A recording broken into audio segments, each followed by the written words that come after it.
Thank you, Mark. Andre's been preparing for confirmation for quite a while now. He was meant to have been confirmed at the Easter Vigil, but with all of the shutdowns and lockdowns that we've been having, it wasn't possible at the Easter Vigil. Andre's actually from Brazil. He's been working here in Australia for a while, and he's about to move overseas. I think his visa is about to come to an end very shortly, yes? Yeah. Before he leaves the country, we thought, well, he's gone through the whole process of being prepared for confirmation. We probably should confirm him now. So we'll still maintain the proper distancing as we're meant to do, and some of the new processes for confirmation in these times. But it's a delight for us to have a confirmation tonight.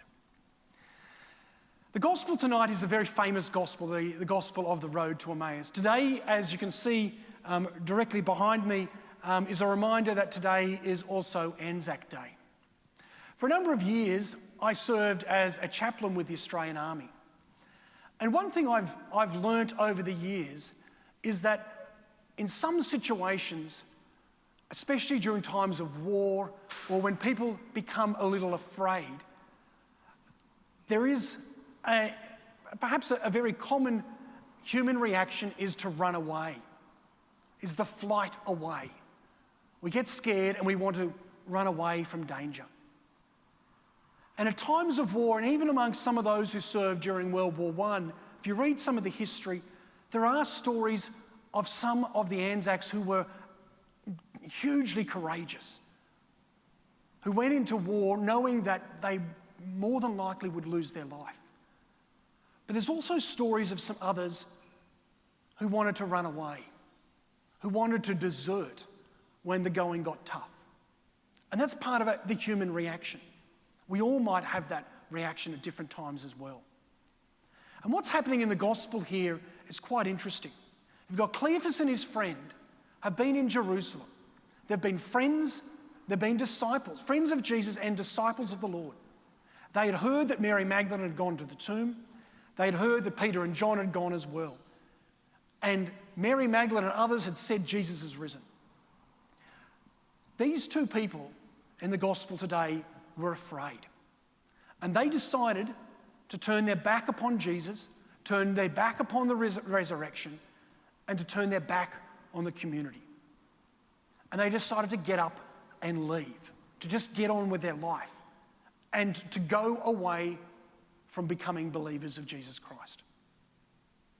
In essence, things were hard, and they decided to run away.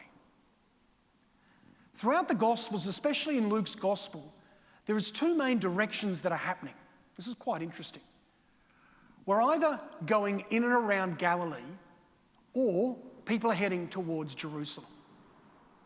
And what's happening with Cleophas and his friend at the beginning of this gospel, this famous road to Emmaus, that they've got up, they've been in Jerusalem, and we're not told that they're going to Galilee, as perhaps the apostles do a few days later, when they're instructed by Jesus to go to Galilee.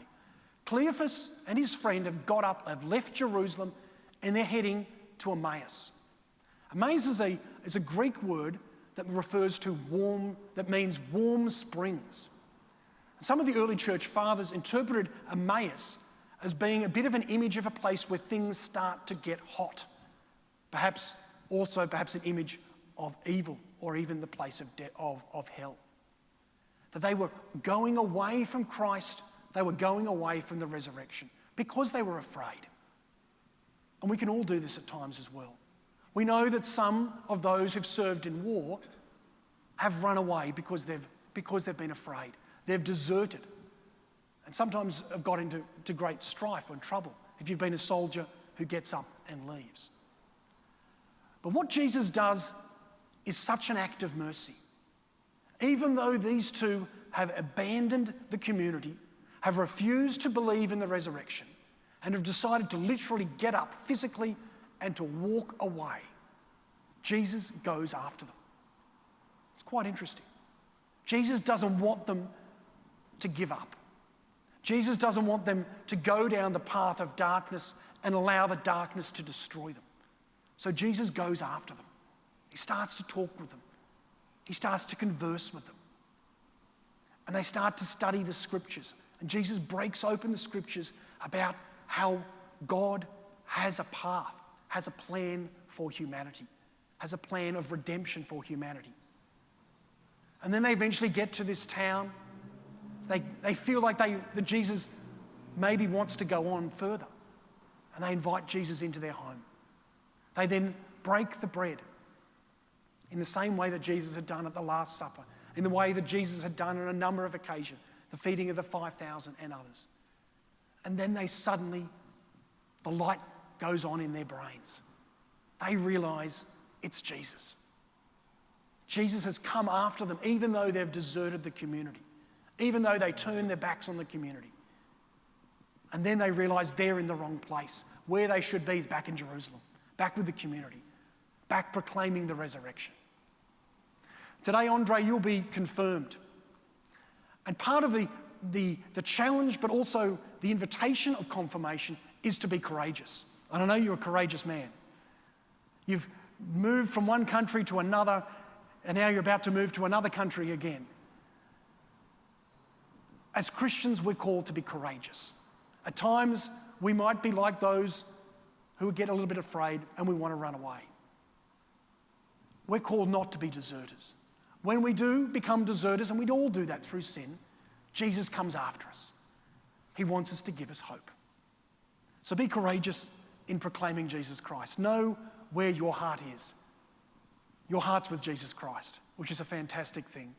And go as Cleophas and his friend did. Once they realised who Jesus Christ was and what they were about, they went and told others about Jesus Christ as well. So do what you can to tell others. Tell your future wife about Jesus Christ. Tell those you meet in different places about the good things of Jesus Christ that you maybe have heard about here in Australia and other places as well. Cleophas and his friend had given up on Jesus, had given up on the church, had given up on the community. And there are some in our world who are like this right now. If you know someone like this, encourage them to have another look. Encourage them to consider the scriptures, study the scriptures, break open the word a little bit with them. But give them hope, give them dignity, as Jesus does to Cleophas and his friend on the road to Emmaus.